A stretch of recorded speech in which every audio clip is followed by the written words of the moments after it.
Do you and your partner share the same faith, the same belief system, the same spiritual vision? Today on the podcast, we're talking about how the role of having a shared faith can strengthen and enhance and deepen your marriage and take it to new heights.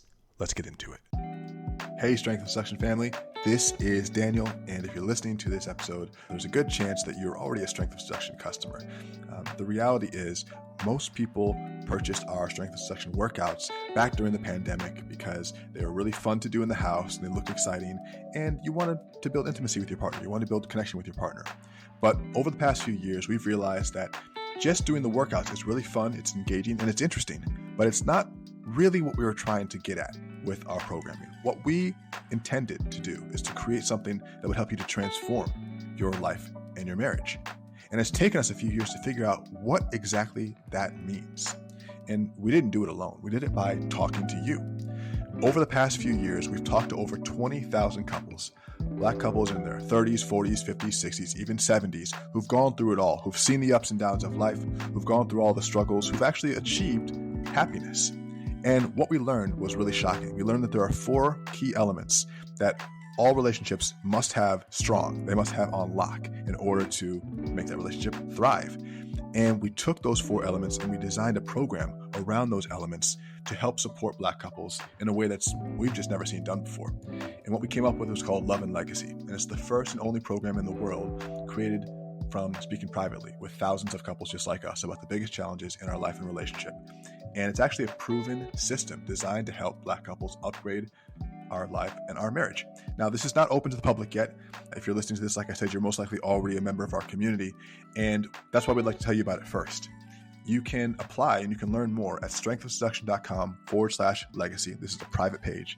And I look forward to hearing from you because the reality is there isn't a lot of talk about what makes our marriages work, what makes our marriages thrive. What I've seen when I'm doing my research is that there's still a big stereotype that our marriages don't last, they don't work, that they're non-existent. And that's certainly not the case. In the Love and Legacy community, we have members who've been married for 20, 30, 40 years, and they're still going strong. And yet they're still interested in learning more and digging deeper and showing up better as partners and individuals. So if that's you, go ahead and check us out, strengthofseduction.com/legacy to learn more about this new program that we're launching. And enjoy today's episode.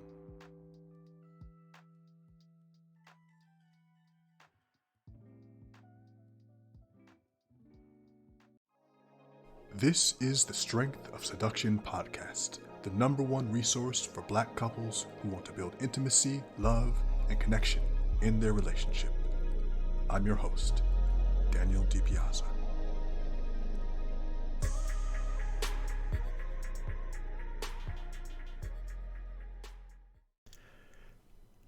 My friends, welcome back to the Strength of Seduction podcast, the #1 resource for Black couples who want to build love, intimacy, and connection in their marriage. I'm your host, Daniel Deepen. If you're new here, you're watching this on YouTube, make sure to like and subscribe and hit that bell for updates. If you're listening to this on your favorite podcast platform like Apple or Spotify, make sure to subscribe and leave a review. Every single review counts and we really appreciate it. Now, we have an incredible episode for you today about the role of shared faith and really how it can deepen and enhance and improve your marriage. But before we dive in, we have a special opportunity for you. Strength of Seduction is looking for Black married couples who are ready to grow. And when I say grow, mentally, emotionally, physically, spiritually, together. And we're doing that through a program called Love and Legacy. Love and Legacy is a breakthrough program specifically designed for Black couples who want to build stronger communication, who want to build better health, who want to deepen their intimacy, and who want to create more money in their marriage. And if that's you, I highly encourage you to go to strengthofseduction.com/apply. There's a short video to watch that will explain exactly how this program works, and then you can apply to be one of the small number of couples that we're welcoming into this program. This isn't something that you can just buy, add it to your shopping cart, and picking it up off Amazon. This is something where we're working specifically to find the exact right types of couples who are ready for this level of depth and this level of growth in their personal lives and in their marriage. And if you're right for it, you'll know. So go ahead and go to strengthofseduction.com/apply to learn more. Now, let's get into the show. All right, let's open it up today. This is a conversation I've been wanting to have for a while, and I think it's really important because, first of all, most people listening to this have some sort of spiritual belief. And what I found is that there are a lot of people who share the Christian faith listening to this podcast, and this isn't a Christian podcast. In fact, if I'm being completely honest, my personal beliefs don't really align with any specific religious doctrine. And I think that's okay. I think that as we progress, it's 2024 now, and we don't need to preach one specific type of doctrine. I think that really the most important thing to talk about is being kind to each other on a societal level. But on a personal level, when it comes to your marriage, I think it's very helpful to have a shared faith. And let's talk about this today, because really when it comes down to it, especially in difficult times, and the world is going through its own challenges right now, it actually is very helpful to have some sort of faith to bring it back to a center point where we can feel safe in our own household, safe in our own relationship, safe in our own body. And spirituality and faith and marriage intersect in that way because they add a level of mutual understanding, they add a level of security, they add a level of understanding and safety within the marriage. And so I think that one of the things we like to think about when we think about spirituality or religion in marriage is the fact that the whole marriage ceremony, it has typically and historically been seen as something that is the union of two people and God. And I think that's a great place to start, because when you think about it, that is what makes the marriage so potent. It's so powerful, because you're not just uniting two people, you're uniting two people for a higher purpose with God.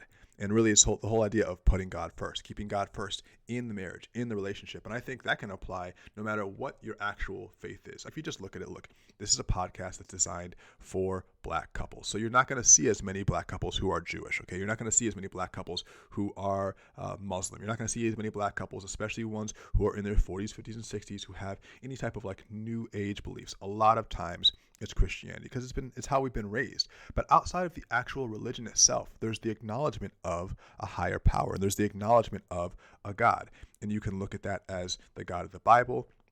You can get specific and talk about the identification of Jesus as the representation of that God. But ultimately, there's something deeper that we're all looking to unite with. And through our marriage, we can do that. Now, what I think is so interesting about the role of spirituality in relationships is that there are so many different ways to express your spirituality. There's so many different ways to express your connection to God. And really, they all play a positive role. I don't think it matters what church or synagogue or place of worship that you actually inhabit. It's more about your approach to that religion, that faith, that spirituality, and how it affects your marriage. So the first thing I think is really important to remember is that having a shared faith in your marriage can create a common ground. When you and your partner have shared ideas of what's important from a faith perspective, from a religious perspective, from a spiritual perspective, and you notice that I'm using those words interchangeably, and they mean different things to different people. So if you think of spirituality in general, that can mean a lot of things. It's also like a generalized concept. And some people don't like the word spirituality. They want to say something like faith or religion, and that can be okay as well. I think that faith has to do with your just general belief in something higher, and religion is a specific flavor of that faith, right? So spirituality is the overarching concept of bigger than ourselves. Faith is the acknowledgement that thing exists. And religion is the specific belief system that we look through, our looking glass. But no matter what your faith is, no matter what your religion is, having a shared belief system with your partner can help to bring you guys closer together, because what it does is it allows you to serve a common purpose. It allows you to create a foundation of mutual understanding and growth where you can go through life's challenges together.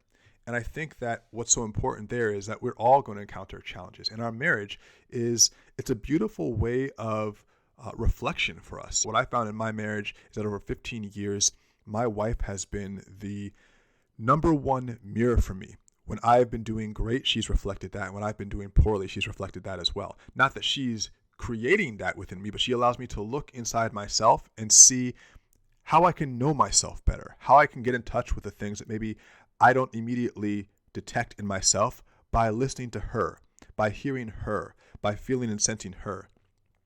And I honestly believe that God put her in my life, and that's part of the reason why these relationships exist, why marriages exist. In a healthy marriage, it doesn't always mean that you're going to be happy and jumping over the moon and clicking your heels together, for lack of a better word, lack of a better phrase. But it means that you have someone in your life who challenges you, who pushes you, who comforts you, who brings their concerns about you to you. And in a way, we're all experiencing God through that. Depends on how deep you want to get on this, but I believe that there are no separate people. There are no separations. It's really just God talking to God. We're all faces of God. We're all expressions of God. And so is your marital partner. And so through your union with them, you have this common ground to understand yourself and to navigate through life's challenges. And when things get hard, if you have a common or shared faith or shared belief system with your partner, that can be a sense of calm and a sense of peace that will allow you to get through this together. And I know that I've seen so many couples of friends of mine and family of mine who've used that shared faith in difficult times to really get through some of the hardest parts. Now, I also think that there is a way as well to use faith as a way to respect each other's differences. So there are many times couples who don't have the exact same faith. I think that it's more common, especially nowadays, where rather than having two different religions together, which definitely happens but isn't always the case, I think it's more common that maybe one person is more religious than the other, more spiritual than the other. You might have one person who's maybe more agnostic or more just doesn't place religion or spirituality at the center of their life, and one person who might do that more. And I think that especially in the case of someone who does place religion or faith at the center of their life, they can use that as a tool for understanding the differences in the person who maybe doesn't express their life in the same way. And so religion can then become a tool for understanding. It can become a tool for shared belief and shared communion, as it were, or it can become a tool for understanding. And so no matter how you look at it, there's a positivity there.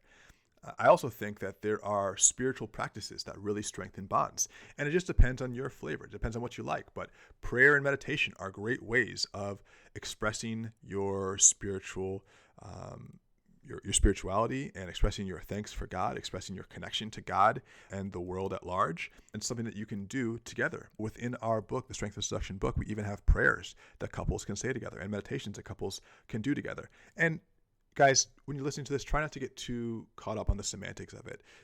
Sometimes I'll by accident be on Facebook because I am pretty much off with social media altogether. But sometimes I go on Facebook and I'll see people arguing over things, and they'll say things like, meditation is demonic, prayer is the only way. And I think, without getting too deep into it, it's like, God made all of this, okay? And so much of it is semantic. What is a meditation if not a prayer? And so you phrase it how you want to, you frame it how you want to, but doing it within the context of your marriage can be really powerful and beneficial. And we encourage couples to unlock these parts of themselves together as a way of connecting to each other and to the source. Same thing when it comes to attending services together, participating in things within your church, from a community perspective, spiritual gatherings, sharing these experiences together can reinforce that marital bond, just like it can when you're doing a Bible study, for instance, or any type of study where really what we're looking for is an opportunity to have the chance to discuss with your beloved partner the things that matter to you the most and also that transcend these day-to-day human interactions. When you can have that bond with your partner where you guys can be interested and engaged with the spiritual, it can remind you that it's you and your partner and God, and that's really what matters. And so I think that those are important parts of bringing spirituality and faith into a marriage. And there's also an opportunity when you have a shared faith within your marriage to be able to express your spiritual needs with each other. And it could just be as simple as asking for guidance from your partner and asking for support from each other, creating emotional intimacy with each other.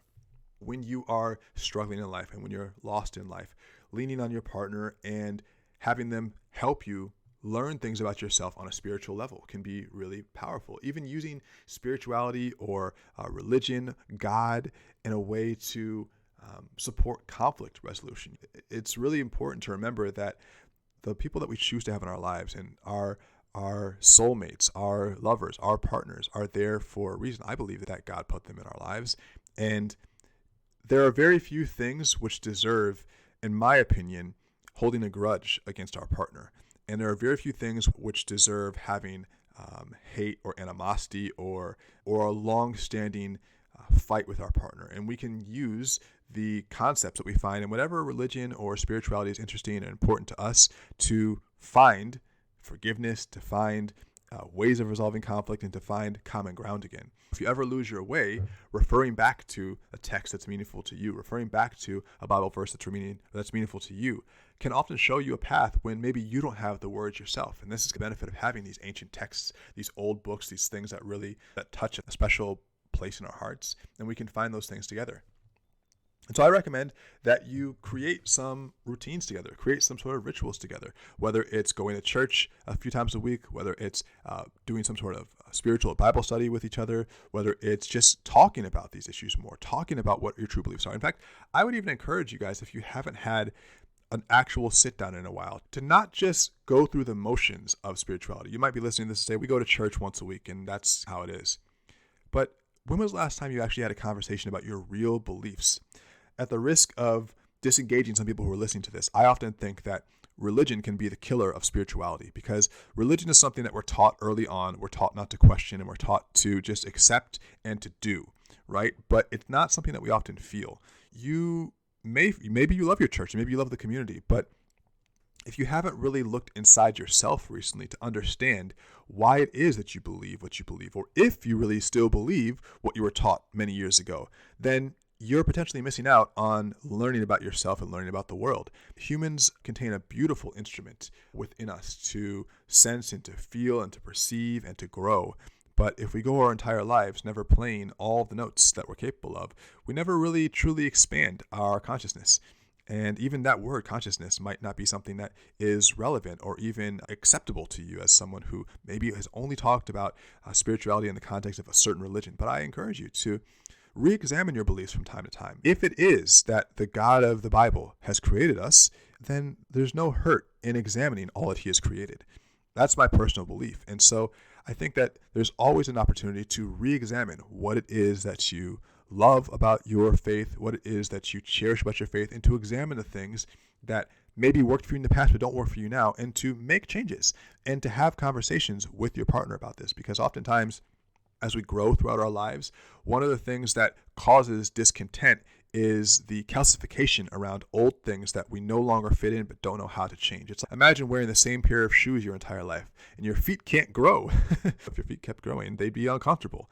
And so how can you expect yourself to grow if you never examine the clothes you've been wearing for many years? And so I'm not even encouraging you to not believe. I'm encouraging you to go deeper into your belief, but question it if you feel the need to, but to examine it.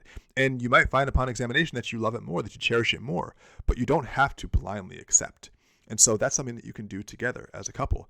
And this is something that ultimately should bring you closer together if you guys are on the same page. And ultimately, I believe that soulmates are brought together for a purpose. And part of that reason is to share an experience in faith, an experience in understanding the world through the perspective of each other in the context of God. So I hope that resonated with you today. I know it's not a typical Christian doctrine. It's an all-encompassing doctrine. And I never claim that this is a Christian podcast, because it's not. I know that a lot of our listeners are going to be Christians, and they're going to be maybe even hardcore Christians to a certain extent. But I think that there is a potential to loosen the stringent constraints on exactly what it means to be spiritual, what it means to be loved by God and to love God, and to understand that we all have our own variations of beliefs and understandings of the world that deserve to be respected and deserve to have our own personal outlook on the world, because at the end of the day, you're the one responsible for living your life, and you're the one responsible for creating happiness in your life and in your marriage as well.